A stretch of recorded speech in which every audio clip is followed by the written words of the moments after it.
Welcome to so many of you. Thanks for joining us ahead of tomorrow's Euro final against Spain. A few points of housekeeping just to begin. There are so many people in the room, so we'd ask that you keep it one per person, one question per person. There's a simultaneous translation service in play, so if there are any questions from international media, they are very welcome. And to those who we're not familiar with, please introduce yourself with your name and outlet. We will take questions from the floor, and we'll begin with yourself, Anton from Sky Sports.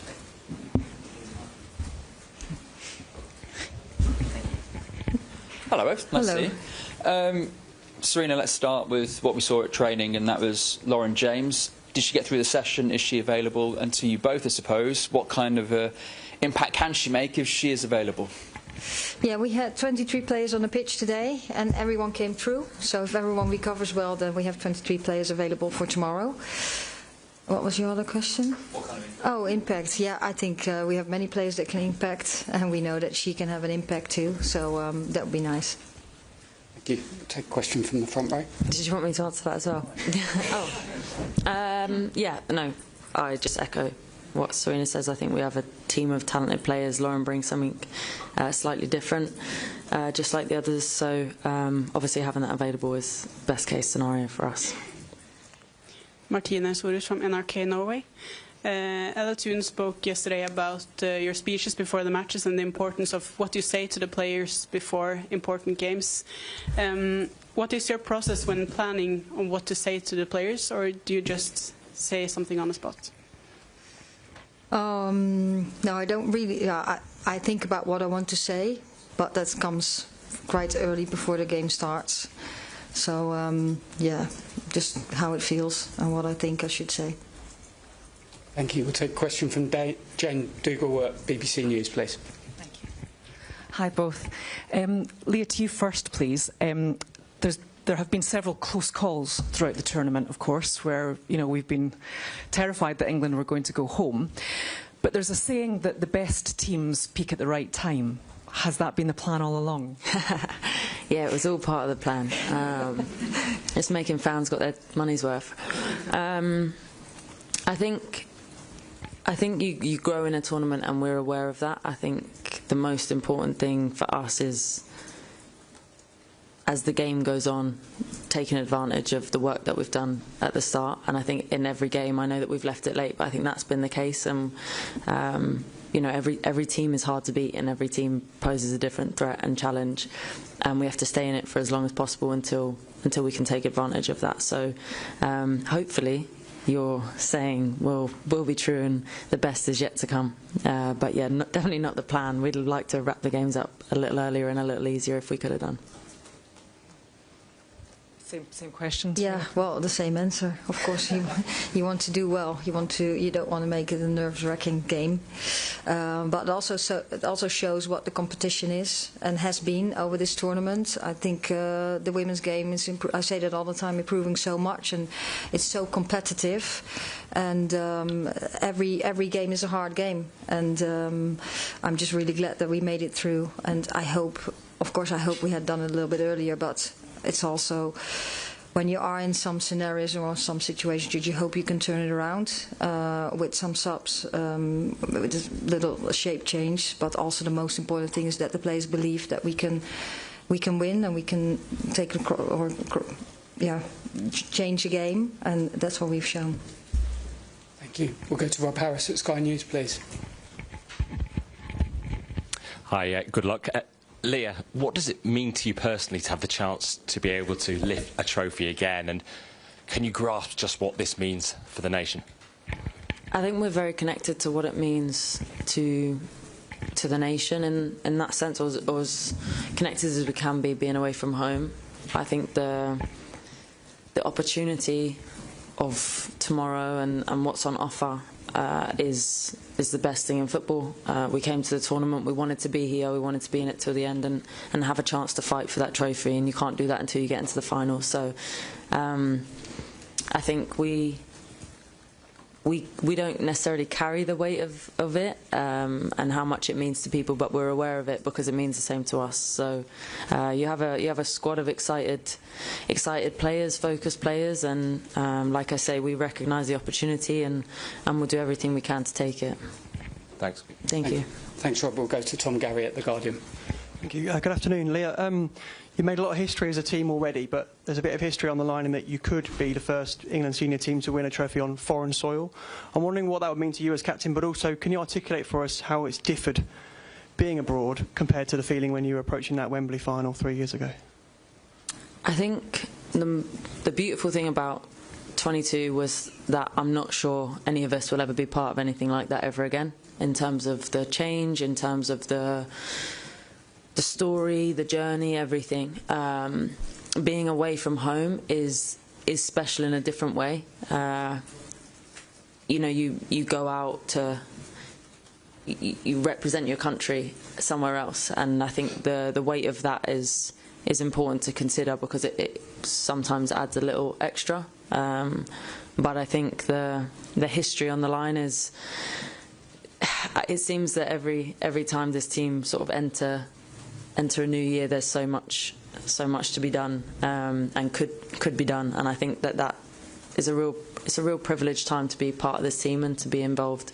And again, the opportunity that's there to be the first this and the first that all the time for us is a huge motivator, but more just because we know what it would do for women's football and continue the legacy that we've already started. Good luck. Thank you so much, Tom. Goes to Flo Lloyd-Hughes at the cutback. Hi, Sarina. Question for you. In 2022, there was so much discussion around having to get England over the line and fans singing "Football's coming home." I think we've only heard it maybe once for about 30 seconds before the Italy game. So do you feel less pressure now as England head coach all this time when you've had major finals already compared to in 2022? I think every tournament, of course, you want to perform, and there's expectations, but you also have expectations for yourself. I just know that going into a final is already very, very special, and making the final, there's only 2 teams that can make the final. So if you talk about pressure, that's not really a pressure. It's very special, and when you go to a final, you really want to win it too. So that's how I'm in this. We're happy that we're in the final, and we really want to win it, and we're going to do everything to make that happen. Thank you. Aisha Galasi from Haters. Hi, Leah. Just here. Thank you. Sorry, that's all right. You touched on it there a little bit, that we saw such an incredible legacy back home on the back of the Euro 2022 win.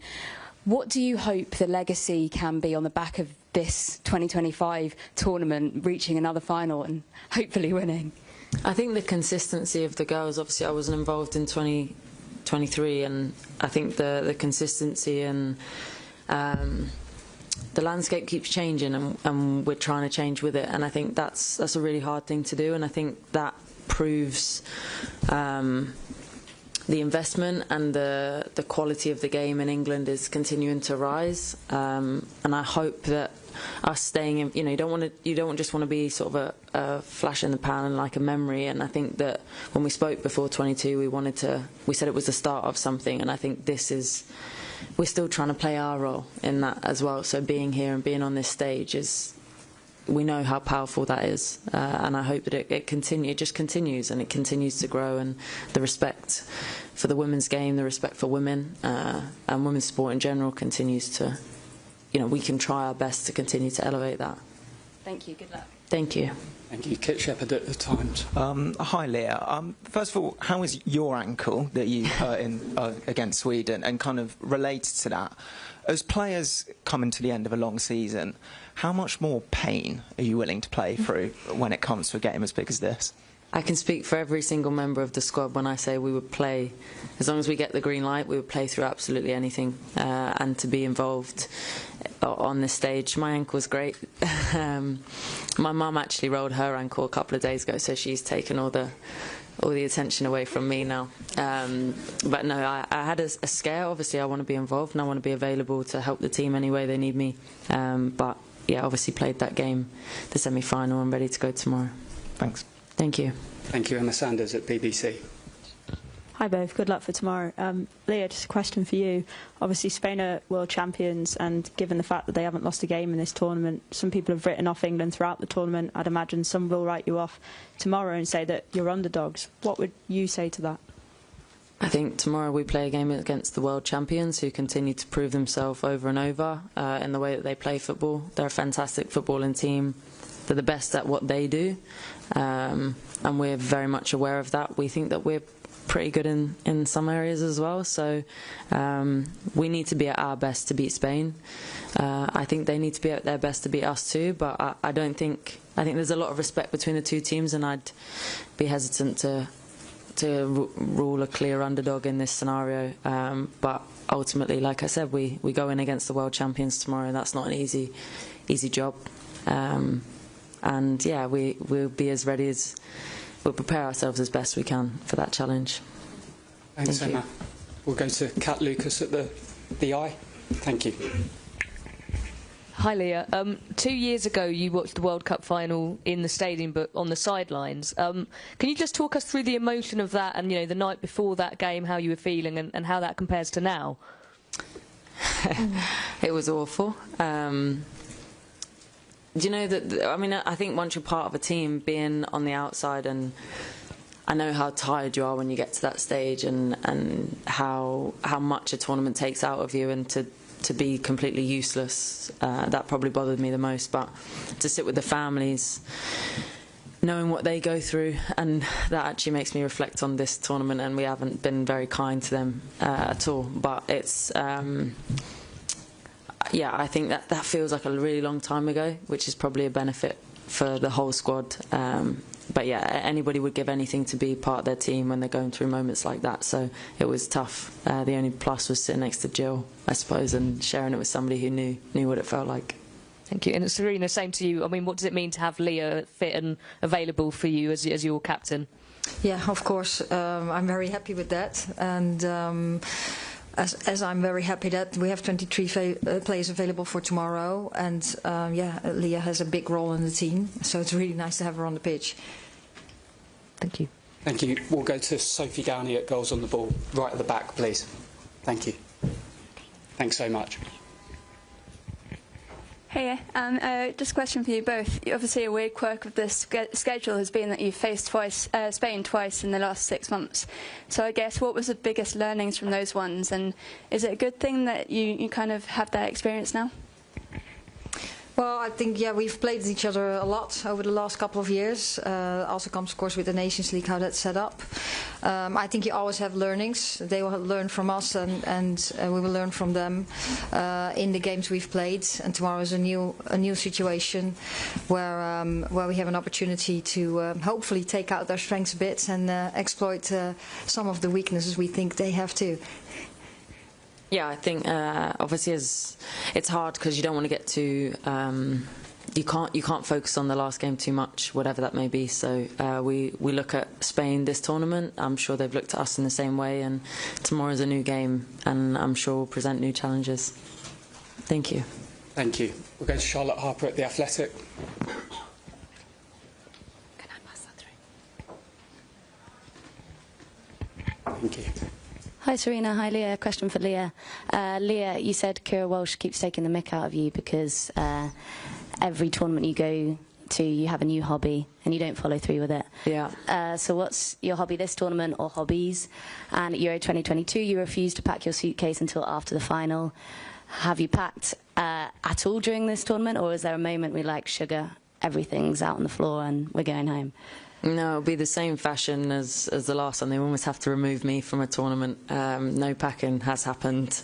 And I didn't know what you were going to say, because she takes the mick at me for everything, let alone having a new hobby. But I suppose this time I did bring like a portable keyboard, and I felt discouraged because I heard that some of the other girls in the team had been playing theirs, and I felt like I was too far behind, so I just sort of left it. Played it a couple of times, but there's so much socialising to be done, I don't have time for hobbies. So another hobby not quite followed through? No, but that will be picked up when I get back, and Charles, my piano teacher, in case he hears that as well. Thanks very much, all the best for tomorrow. Thank you. Thanks, Charlotte. We'll go to Susie Rack at The Guardian, please. Thank you. Hey both. Leah, obviously there's been a bit of talk about various records and things. You could potentially lift a second major tournament trophy as England captain, which would be a huge milestone, and also do a club and international double European trophy-wise within the space of 2 months. How much do you reflect on sort of these personal milestones and what it would mean to you?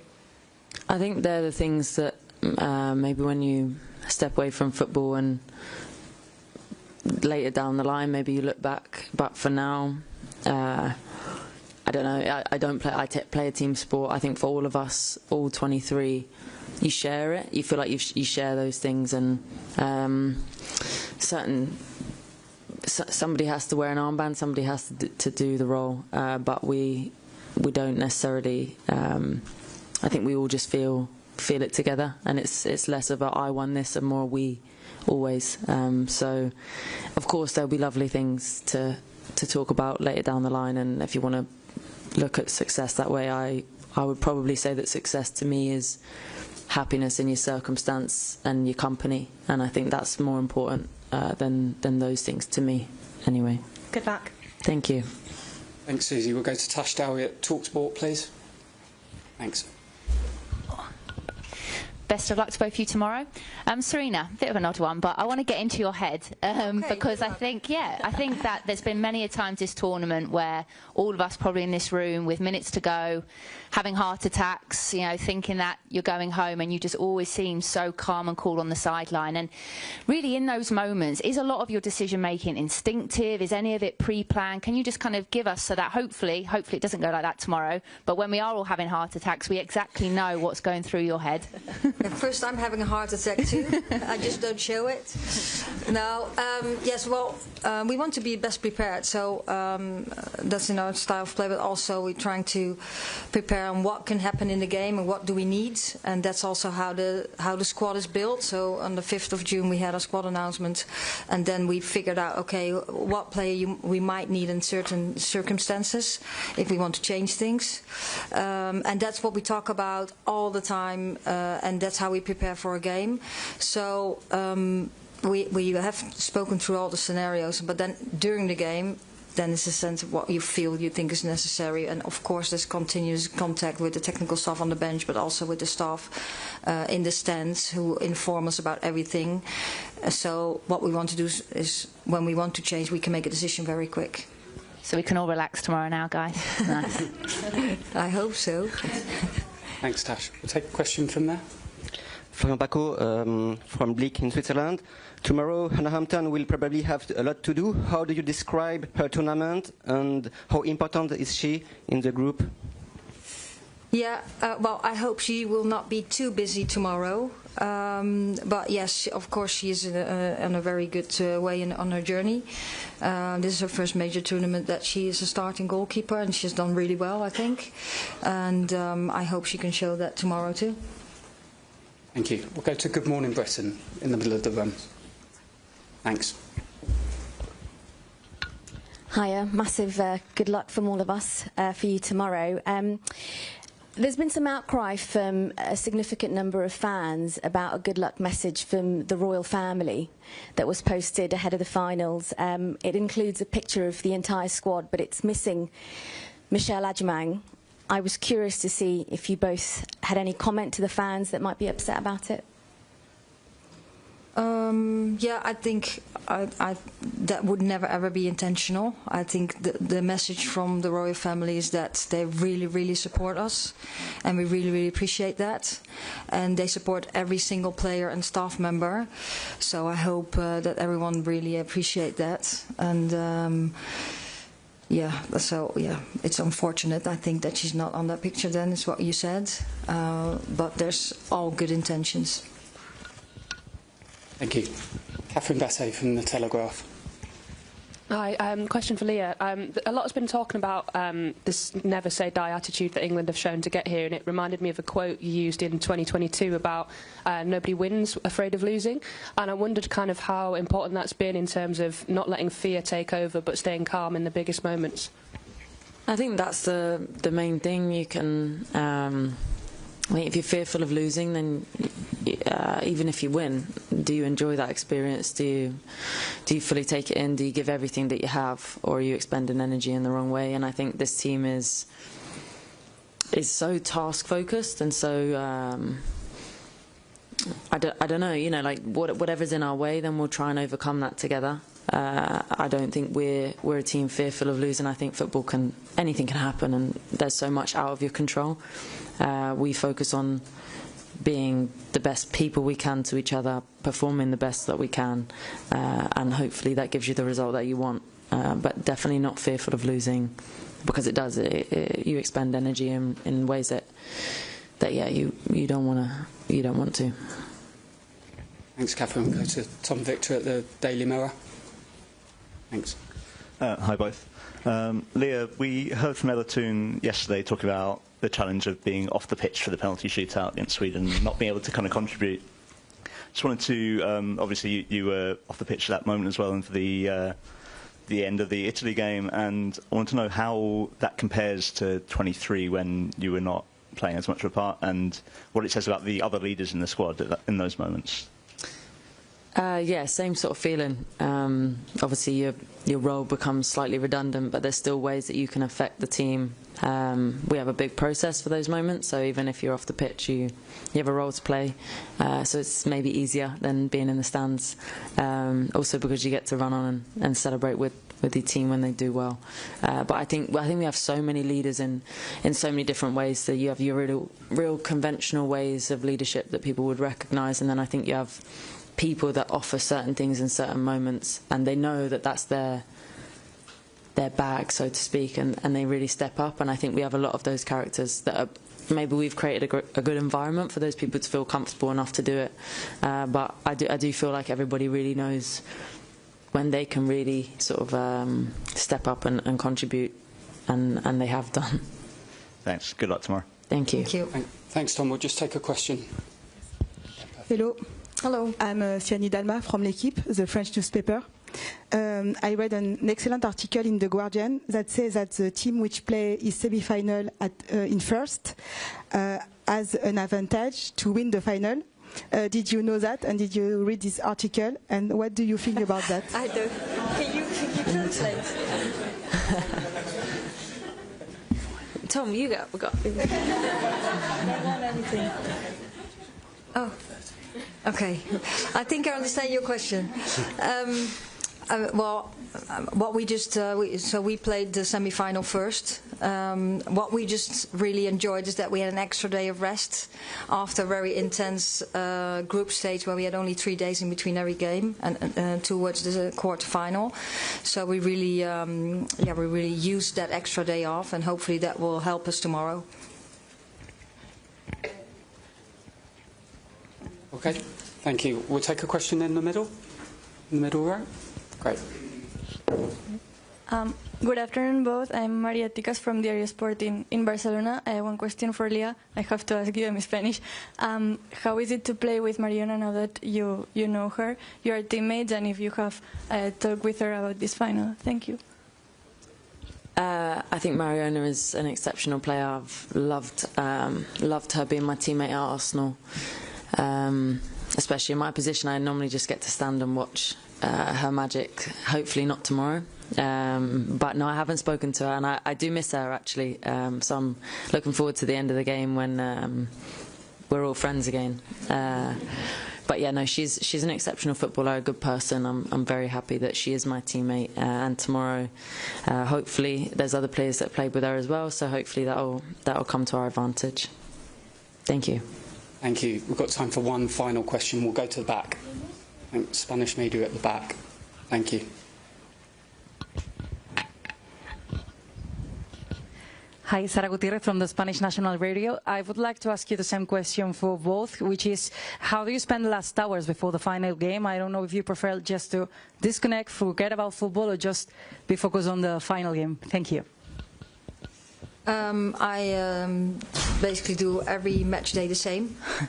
So I relax, don't do that much right before the game, just get prepared, and we are prepared because all the preparation has been done at that time, and I'm just waiting till the game starts. I'll be playing Monopoly Deal with the girls and having a nap, always. Anybody that has ever played with me knows that that has to happen. Great. Thank you so much for your time. Appreciate some people still wanted to ask some questions, but we've run out of time. So we'll see many of you tomorrow. Thank you. Thank you, guys. Thank you.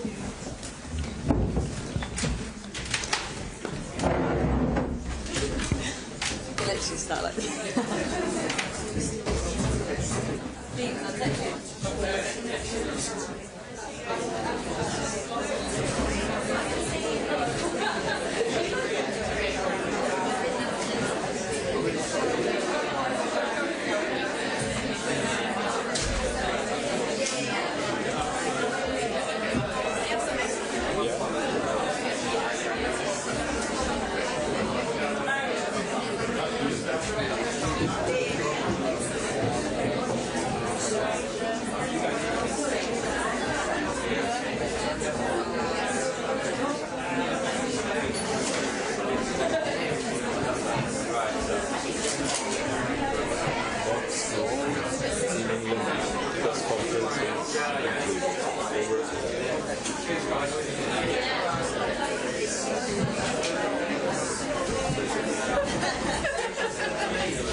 No, it's going to be on time.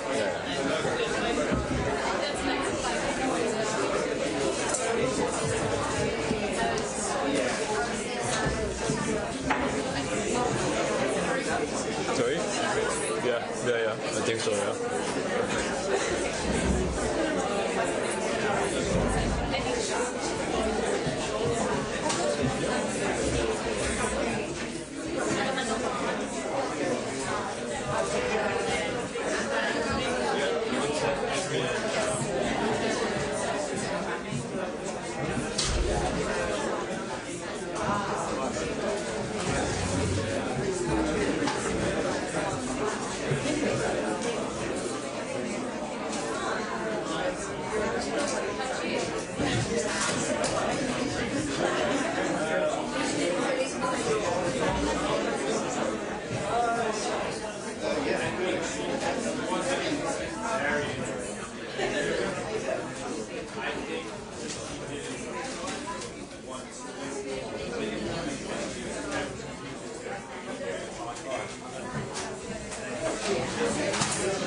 Da steht, dass die bereinigt sind, aber gut. Also Spanisch ist eingestellt, habe ich schon geguckt. Ja, weiß ich nicht.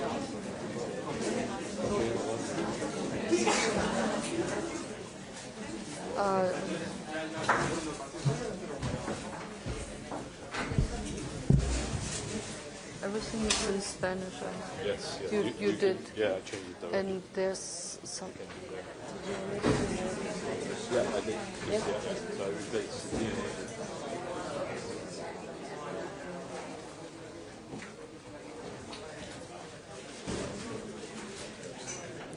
Rohit? Yeah. After the press conference, this guy has a question regarding After kidding?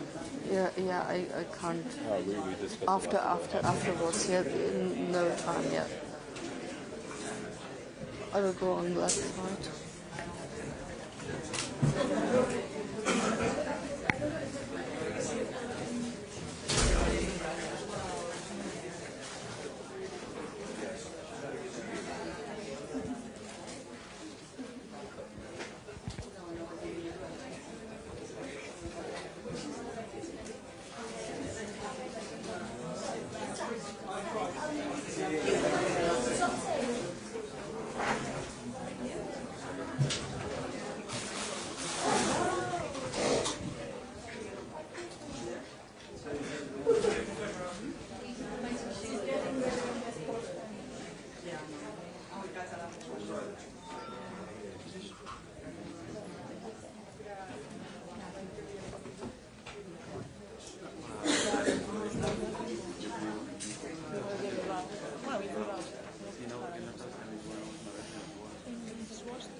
¿Qué tal? Muy buenas tardes. Bienvenidos a todos a la conferencia de prensa de la capitana de España, Irene Paredes. Vamos a empezar como siempre. Nos presentamos con nombre y medio y veo como siempre a Sara de Radio Nacional ahí detrás. The last row, yeah. Que arranca el turno de preguntas. ¿Qué tal, Irene? Sara Gutiérrez de Radio Nacional. Yo creo que estos días muchos de nosotros hemos recuperado tu rueda de prensa antes de la final del Mundial de 2023. Allí decías que habíais crecido pensando que el fútbol no era vuestro lugar. Desde 2023 hasta aquí, ¿cómo habéis crecido? ¿Qué habéis pensado y cómo lo vives ahora que estás ante otra final, en este caso de Eurocopa? Gracias. Hola, buenas tardes. Bueno, es que en aquel momento así lo pensaba. Creo que desde entonces se han dado pasos hacia adelante, pasos firmes. Creo que ese pensamiento pues va desapareciendo de la sociedad. Sigo pensando que tenemos que seguir abriendo puertas, normalizando situaciones que bueno, cada vez son más normales y que lo tienen que que ser en aquel momento, pues después de esa rueda de prensa, con la victoria. En ese momento se derriban un montón de muros. Somos aún todavía más referentes para niños, niñas, para toda la gente en la sociedad. Todo ayuda, pero estamos en el camino. Seguimos con Andrea Peláez.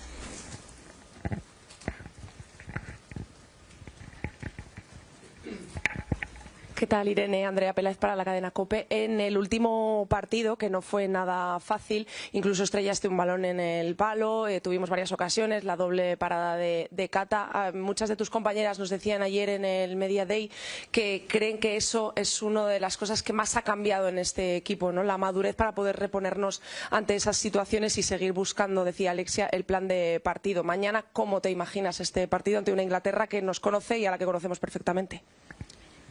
Bueno, sí, creo que cada vez somos un equipo más maduro, con más recursos, creo que lo venimos ya demostrando, pero también pensamos que lo que hayamos hecho hasta ahora no sirve de nada. Las paradas, los palos, los pases bien y mal dados del otro día no valen para nada mañana. Mañana es un nuevo partido contra una grandísima selección a la que respetamos mucho, como a todo el resto. Estamos preparadas para ello, intentaremos dar nuestra mejor versión y que salgan las cosas. Hola Irene, Sandra Riquelme para El País. Te iba a hacer casi la misma pregunta que Sara, así que la voy a matizar un poco. No sé si os está llegando todo el cariño y toda la que hay liada en España con las pantallas gigantes en un montón de localidades. No sé, Irene, tú que has vivido tanto dentro del fútbol femenino, bueno y malo, ¿cómo recibes ese cariño y cómo lo sentís dentro del vestuario de la selección? Gracias. Hola, creo que no somos conscientes de todo lo que hay montado, todo lo que se está moviendo, todo lo que nos están siguiendo en España. Nos llega, pues bueno, a cuentagotas y un poquito a título individual lo que cada una quiera involucrarse o mirar en la prensa. Lo que sí puedo decir que sentimos el cariño, que estamos totalmente agradecidas e ilusionadas por todo lo que se está moviendo. Evidentemente esto hace muy poquito tiempo era impensable. Creo que son cada vez más los pueblos que se animan en las zonas para poner una pantalla gigante, para poder seguirnos, para poder mandarnos en la medida de lo posible todo su apoyo, y todo eso pues es de agradecer.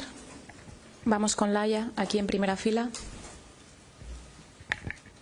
Hola Irene, Laia Cervello de The Athletic. Yo quería preguntarte, hemos visto a Inglaterra que en los últimos minutos es un equipo que puede ganar partidos, que puede mandar el partido a la prórroga. ¿Habéis trabajado defensivamente diferente esa semana, teniendo en cuenta, estos días, teniendo en cuenta que tenéis enfrente a un equipo así? Gracias. Buenas. Es verdad que Inglaterra ha sacado un par de partidos en los últimos minutos, pero creo que son una selección capaz de jugar muy bien, una selección a la que le gusta tener el balón. Nosotras tenemos una manera particular de jugar, de entrenar, confiamos mucho en ello y así lo hemos seguido haciendo. A pesar de haber ganado los partidos, siempre hay cosas que corregir, que las vemos en vídeo, que las entrenamos en el campo, y es así un poco la línea.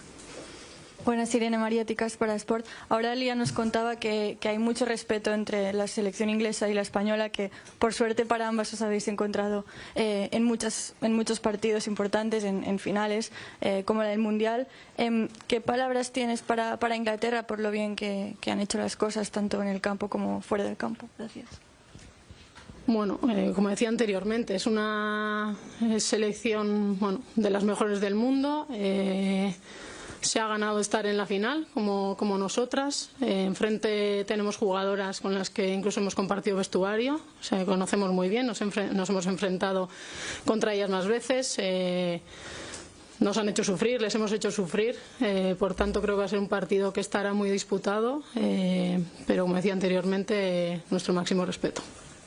Hola Irene, Pablo Parra para Radio Marca. ¿Llevas algún que otro torneo ya jugado con la selección española? Has sido campeona del mundo, has vivido multitud de cosas en multitud de tesituras y situaciones, pero a mí me gustaría preguntarte si este torneo, dentro y fuera del campo, por todo lo que habéis mostrado fuera también del terreno de juego, con la unión, con la alegría, es el torneo que tú personalmente más has disfrutado. Gracias. Buenas. No sé, creo que he disfrutado todos, pero es verdad que este torneo lo estoy disfrutando muchísimo. Como decía anteriormente, creo que el equipo ha llegado al torneo en un momento de madurez de todo tipo muy buena, con una combinación de jugadoras muy buena, con mucha calidad, con muchos recursos, con distintas maneras y opciones de juego, con un bagaje importante a nivel de partidos y torneos importantes jugados, lo cual ayuda a la hora de afrontar pues torneos y partidos importantes como es este y como es el partido de mañana. Pero sí podría decir que la estoy disfrutando. No sé si es la que más, al ser la más reciente, te voy a decir que sí. Como te decía, hemos llegado en un momento también tranquilo de poder disfrutar del fútbol, y eso es lo que estamos haciendo. ¿Qué tal, Irene? Sonia Luz, de la cadena SER. Te preguntaban antes por las audiencias, por cómo se está volcando la gente en España.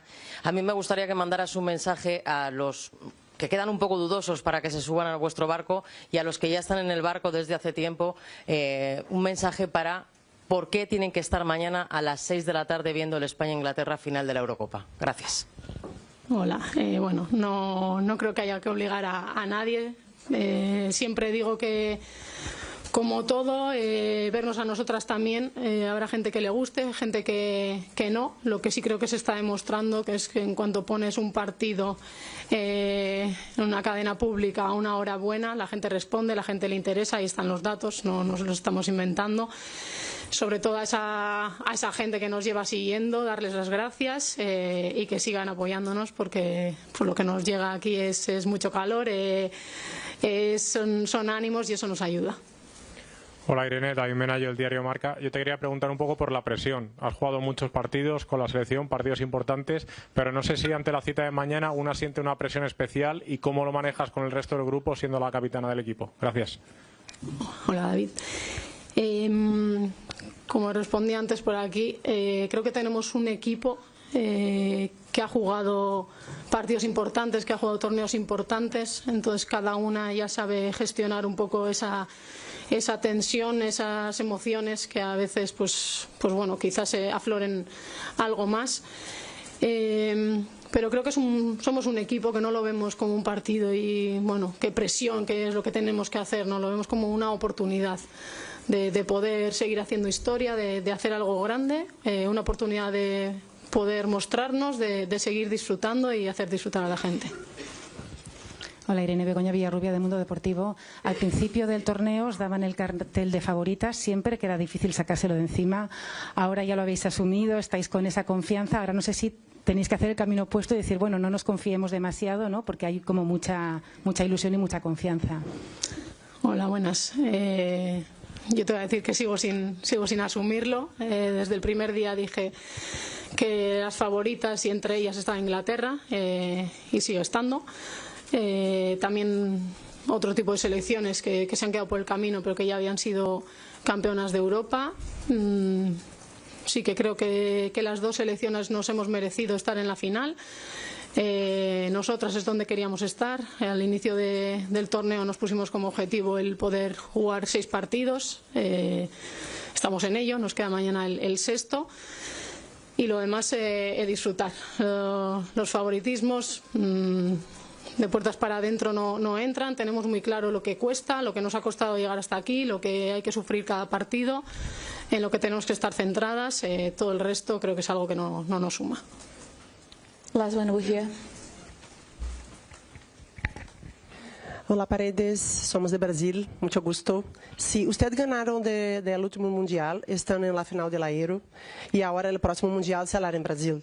¿Qué significa para usted jugar un torneo tan importante en un país con tanta historia en fútbol? Muchas gracias. Hola, buenas. Creo que el partido de mañana es lo suficientemente importante como para hablar de él. Lo que venga después, pues bueno, ya hablaremos más adelante. Prefiero centrarme en el partido de mañana, estar concentrada, hacer un buen entrenamiento hoy y ir a por todas. Gracias. Vamos con la última de Carlos allí y ya terminamos.